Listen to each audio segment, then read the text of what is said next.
Neste segundo vídeo sobre o transtorno de pânico, vamos continuar falando sobre as características diagnósticas.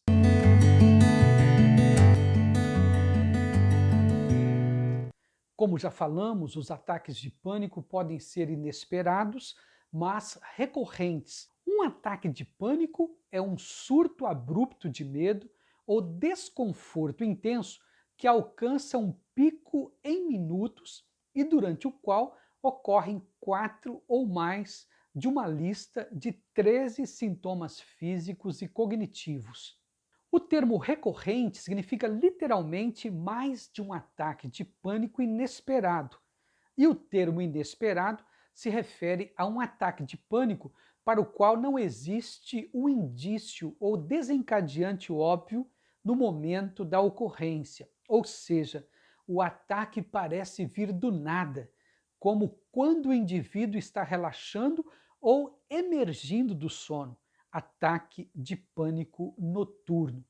Em contraste, os ataques de pânico esperados são ataques para os quais existem um indício ou desencadeante óbvio, como uma situação em que os ataques de pânico ocorrem geralmente. A determinação dos ataques de pânico serem esperados ou inesperados é feita pelo clínico, que faz esse julgamento com base na combinação de um questionamento cuidadoso quanto à sequência dos eventos que precederam ou conduziram ao ataque e do próprio julgamento do indivíduo do quanto o ataque lhe pareceu ocorrer sem razão aparente. As interpretações culturais podem influenciar a designação do ataque de pânico como esperado ou inesperado. Nos Estados Unidos e na Europa, aproximadamente metade dos indivíduos com transtorno de pânico tem ataques de pânico esperados, tanto quanto ataques inesperados. Assim, a presença de ataques de pânico esperados não exclui o diagnóstico de transtorno de pânico. A frequência e a gravidade dos ataques de pânico variam de forma considerável.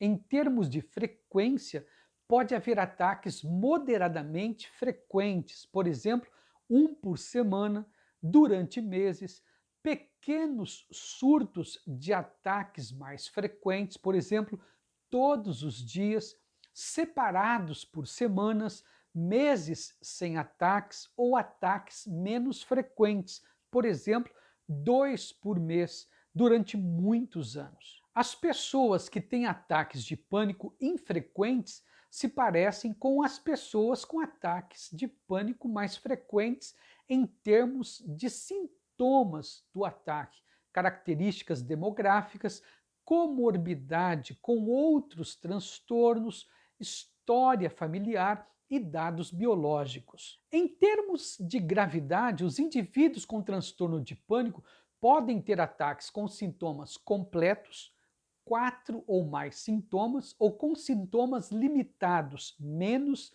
de 4 sintomas.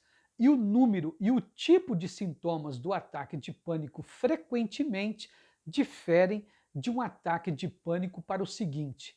No entanto, é necessário mais de um ataque de pânico completo e inesperado para o diagnóstico de transtorno de pânico. As preocupações acerca dos ataques de pânico ou de suas consequências geralmente relacionam-se a preocupações físicas, como a preocupação de que os ataques de pânico reflitam a presença de doenças ameaçadoras à vida, por exemplo, doença cardíaca, transtorno convulsivo. As preocupações pessoais, como constrangimento ou medo de ser julgado negativamente pelos outros devido aos sintomas visíveis de pânico. E as preocupações acerca do funcionamento mental, como enlouquecer ou perder o controle. As mudanças de hábitos no comportamento representam as tentativas de minimizar ou evitar os ataques de pânico ou suas consequências. Os exemplos incluem a esquiva de esforço físico, reorganização da vida diária para garantir que haja ajuda disponível no caso de um ataque de pânico, restrição das atividades diárias habituais e esquiva de situações agorafóbicas, como sair de casa, usar transporte público ou fazer compras. Se a agorafobia está presente, ou seja, medo de lugares com a presença de muitas pessoas, um diagnóstico adicional de agorafobia é estabelecido. Neste segundo vídeo sobre o transtorno de pânico, vimos que, primeiro, um ataque de pânico é um surto abrupto de medo ou desconforto intenso que alcança um pico em minutos e durante o qual ocorrem 4 ou mais de uma lista de 13 sintomas físicos e cognitivos. 2. Os ataques de pânico são recorrentes, ou seja, eles ocorrem várias vezes ao longo de um período pré-estabelecido. 3. Os ataques de pânico são inesperados, isto é, não existe um indício ou desencadeante óbvio no momento da ocorrência. O ataque parece vir do nada, como quando o indivíduo está relaxando ou emergindo do sono. 4. Os ataques de pânico são classificados como esperados quando existe um indício ou desencadeante óbvio, como uma situação em que os ataques de pânico ocorrem geralmente.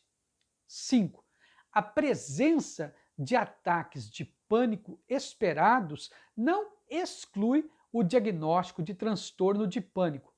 6. A frequência e a gravidade dos ataques de pânico variam de forma considerável. 7. Em termos de gravidade, os indivíduos com transtorno de pânico podem ter ataques com sintomas completos, 4 ou mais sintomas, ou com sintomas limitados, menos de 4 sintomas.